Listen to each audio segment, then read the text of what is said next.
السلام علیکم ورحمۃ اللہ وبرکاتہ۔ بسم اللہ الرحمن الرحیم۔ اللہ کے نام سے شروع کرتے ہیں جو بڑا مہربان اور نہایت رحم کرنے والا ہے۔ پارہ نمبر 18 سورہ نور کی آیت نمبر 53 سے ہم شروع کریں گے، جس میں اللہ تعالیٰ نے ذکر فرمایا بوجھ کا، کہ تم پر وہ بوجھ جس کا بوجھ تم پر رکھا گیا، اور اگر رسول کی فرمانبرداری کرو گے راہ پاؤ گے، اور رسول کے ذمے نہیں مگر صاف پہنچا دینا۔ اللہ نے وعدہ دیا ان کو جو تم میں سے ایمان لائے اور اچھے کام کیے کہ ضرور انہیں زمین میں خلافت دے گا جیسی ان سے پہلوں کو دی، اور ضرور ان کے لیے جما دے گا ان کا وہ دین جو ان کے لیے پسند فرمایا ہے۔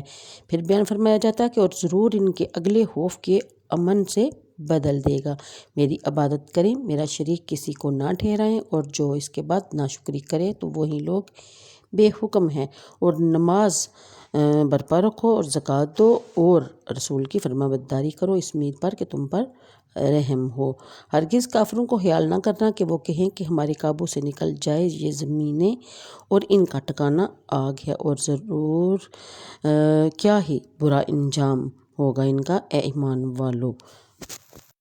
ان آیات کے مطابق شان نزول سید عالم صلی اللہ علیہ وسلم نے وحی نازل ہونے کے 13 سال تک مکہ مکرمہ میں مع اصحاب کے قیام فرمایا، اور کفار کی اذاؤں پر شب و روز جو ان پر وہ ظلم و زیادتیاں کرتے تھے ان کو برداشت کیا، صبر کیا۔ پھر بحکم الہی مدینہ طیبہ کو ہجرت فرمائی اور انصار کے منازل کو اپنی سکونت سے سرفراز کیا، مگر قریش اس پر بھی باز نہ آئے، اور روزمرہ ان کی طرف سے جنگ کے اعلان ہوتے اور طرح طرح کی دھمکیاں دی جاتی۔ اصحاب رسول صلی اللہ علیہ وسلم ہر وقت خطرے میں رہتے اور ہتھیار ساتھ رکھتے، یعنی کہ ایک روز ایک صحابی نے فرمایا کہ کبھی ایسا بھی زمانہ آئے گا کہ ہمیں امن میسر ہو اور ہتھیاروں کے بار سے، یعنی کہ اس بوجھ سے ہم سبکدوش ہوں، اور اس پر یہ آیت کریمہ نازل فرمائی گئی۔ اگلی آیات میں مسلمانوں کو خوشخبری دی گئی کہ بجائے کفار کے تمہاری فرمان روائی ہوگی۔ حدیث شریف میں ہے کہ سید عالم صلی اللہ علیہ وسلم نے فرمایا کہ جس چیز پر شب و روز گزرے ہیں ان سب پر دین اسلام داخل ہوگا۔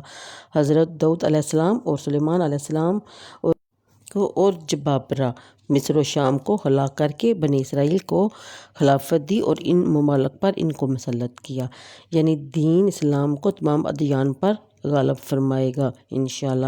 چنانچہ یہ وعدہ پورا ہوا اور سرزمین عرب سے کفار مٹا دیے گئے، مسلمانوں کو تسلط ہوا۔ مشرق اور مغرب کے ممالک اللہ تعالیٰ نے ان کے لیے فتح فرمائے، اکاسرہ کے ممالک و خزائن ان کے قبضہ میں آئے، دنیا پر ان کا رعب چھا گیا۔ فائدہ اس آیت سے حضرت ابو بکر صدیق رضی اللہ تعالیٰ عنہ اور آپ کے بعد ہونے والے خلفائے راشدین کی خلافت کی دلیل ہے، کیونکہ ان کے زمانہ میں فتوحات عظیمہ ہوئے اور کسریٰ وغیرہ ملوک کے خزائن مسلمانوں کے قبضہ میں آئے، اور امن و تمکین اور دین کا غلبہ حاصل ہوا۔ ترمذی اور ابو داؤد کی حدیث میں ہے کہ سید عالم صلی اللہ علیہ وسلم نے فرمایا خلافت میرے بعد 30 سال ہے، پھر ملک ہوگا، اور اس کی تفصیل یہ ہے کہ حضرت ابو بکر صدیق رضی اللہ تعالیٰ عنہ کی خلافت 2 برس 3 ماہ، اور حضرت عمر رضی اللہ تعالیٰ کی خلافت 10 سال 6 ماہ، اور حضرت عثمان غنی رضی اللہ تعالیٰ کی خلافت 12 سال، اور حضرت علی مرتضیٰ رضی اللہ تعالیٰ عنہ کی خلافت 4 سال 9 ماہ،